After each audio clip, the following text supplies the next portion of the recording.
Julia. I thought I'd hop on here and show my face. I have so many new subscribers, and just welcome to all my subscribers. I just so appreciate your kind words and comments, and just, you know, it's such a fun place for me to share what I've been working on, and I just really have a passion for that. So again, thank you so much. And I do have a question from a viewer, and I'm hoping that some of you can maybe help out.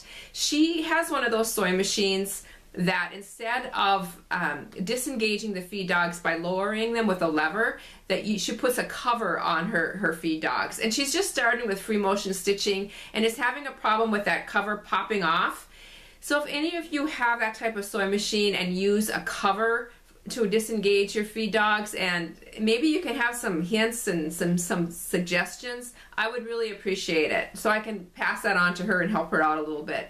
But this week's project, I got my jelly plate out and just did some art play on fabric, basically, and just got kind of messy and just used up a bunch of paints that I had, and I hope you enjoy it. The end of project turns into a little pouch and journal, and you'll see. I hope you enjoy this. Let's get started. I'm using my large jelly plate, which is a 12-inch by 14-inch, and I'm able to get a pouch and a journal off of one of these prints.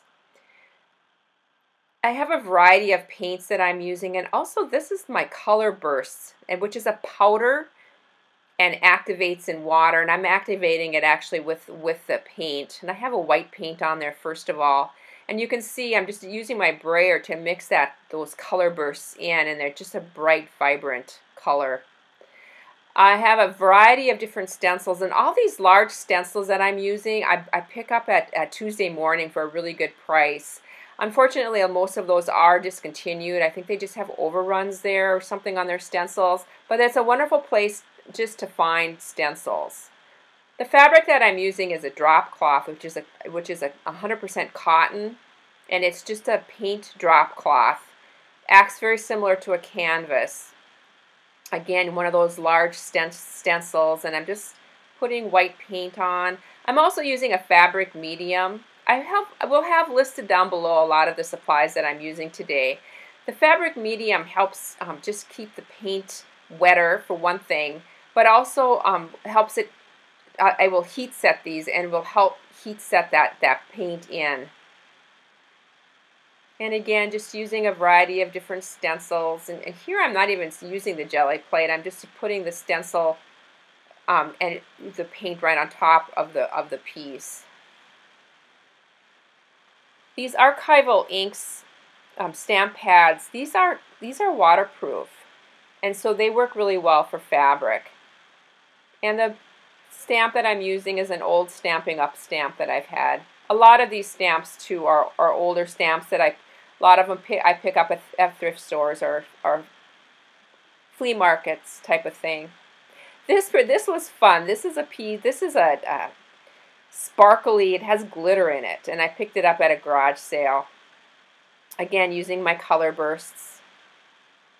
But that glitter, really, you could really see it on the surface of the fabric. It's hard to see it on camera, but in person you can really see the glitter on this green one. Again, a large stencil that I'm covering over the top.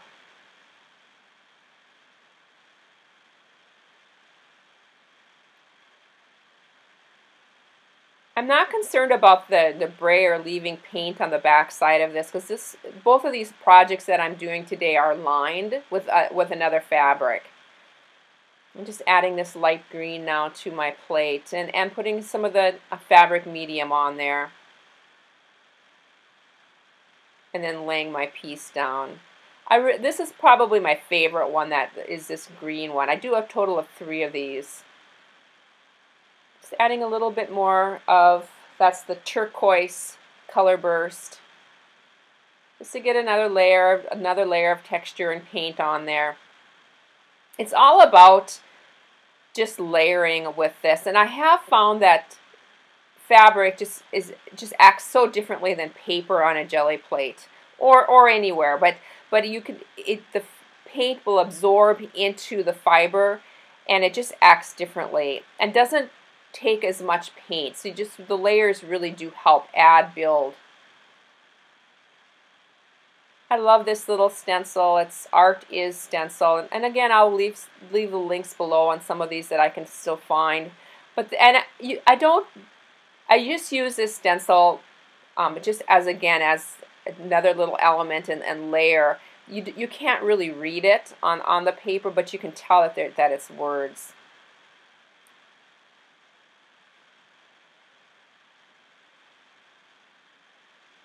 This is an Artist Loft paint, and that's the neon purple color. That's a Michaels brand paint. And then adding the color burst. This is the color Orchid here.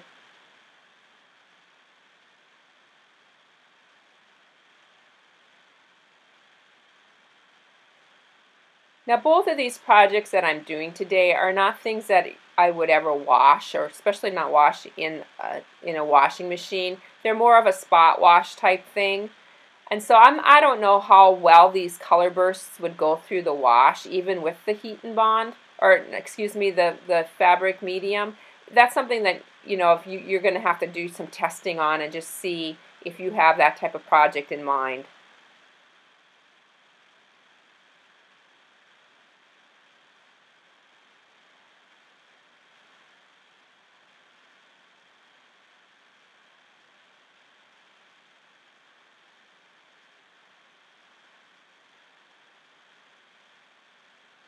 This is one of my favorite new stencils, and this one I know is still available, I'll link it down below.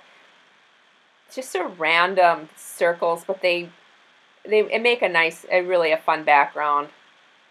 I end up using this stencil quite a bit in my projects.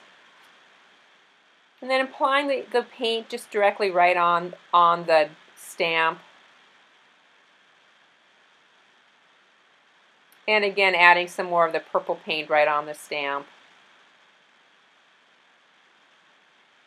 And then back to the archival ink pads. And just a random stamp. Just some more detail and another layer. Heat setting all of these. And it does take a while to heat set. You know, you want to leave the iron on there for quite a while. Just move it around. And it's on to cutting these pieces. I have two pieces cut at 8 inches by 6 inches, and that's going to be the pouch. And then the other piece is cut at 6 inches by 11 inches, and this is for the little journal, the little art journal that's going inside the pouch. So I can get both of these projects off of one of my fabrics. That's what I love about this larger Gell Plate. It is an expense, but I use it a lot because you can just complete a whole project with a print.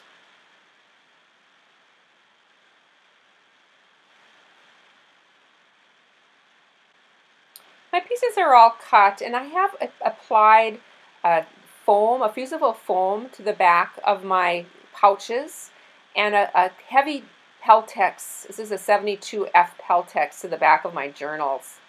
And just showing you some of the different designs. I managed to cut that purple one wrong, and so I had to add that extra little side on there. But that's what's so wonderful about fabric and sewing with fabric, is you can usually hide those mistakes. And just showing, and I have cut my linings out, and so you can see all this. Now I'm not going to show how I actually construct the pouch or the journal, but I will link those videos down below for you. And I did take them to the sewing machine too, and added some marks with my thread with free motion. And did the circles on this one, so you can kind of see some of the added little details that I did. And this is what they ended up as, these little pouches with these little journals that go inside. And I did a watercolor paper for inside of the pouches. I also wanted to share with you today a little bit on how I created this stencil to do the words on the outside of this. I used my Silhouette Cameo for it. I've had this Cameo for a really long time, but I'm just starting to get to use it and how to figure it out. There's always that learning curve, especially when you're 60 years old. But once I have my words created, I will be sending this to my Silhouette to cut out. And I'm just cutting out on an inexpensive contact paper that I will be adhering to my mat here.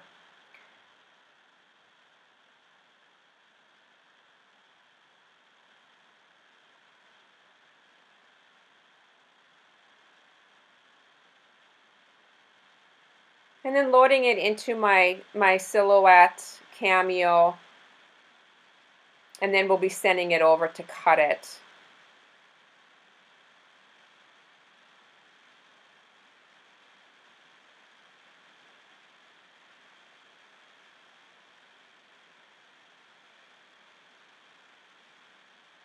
Once it's cut out, it's a matter of taking away the pieces that you don't need, and this is called weeding.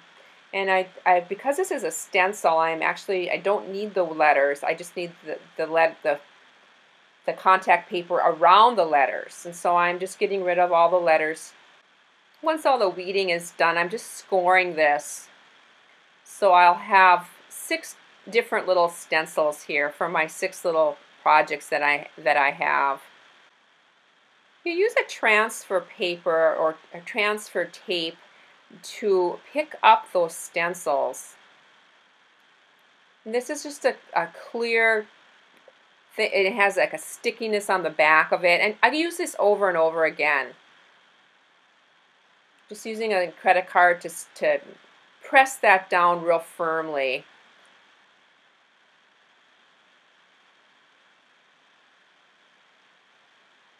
And then you can just slowly work that and lift that stencil off the paper. And because that contact paper is sticky, it'll stick to my project and works really well for a stencil. And then just taking that transfer tape off of there, just real slowly working it.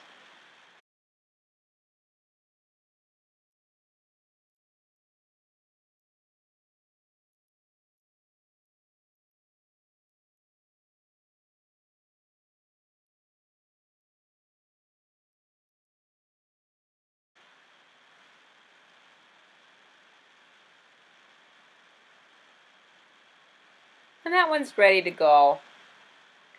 And I'm just showing too the one that's on the journal. It's going to say make art. And gently just taking that transfer tape off of there.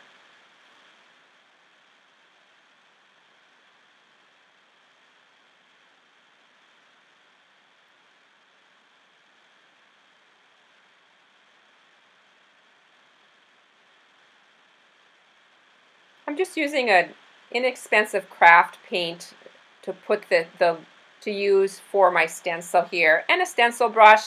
I actually found that just a cosmetic sponge worked better than this stencil brush. And just using this pouncing method.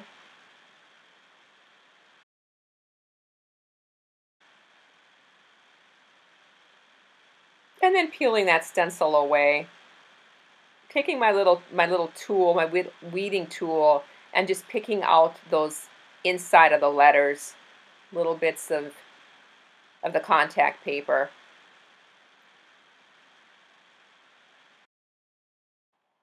And just sharing one of the little pouches, the words inspire and create. I will be sharing more pictures at the end here, and we'll have these listed in my Etsy shop if anyone's interested. Thank you so much for joining me. I hope you all have a great weekend and have a chance to create. Bye for now.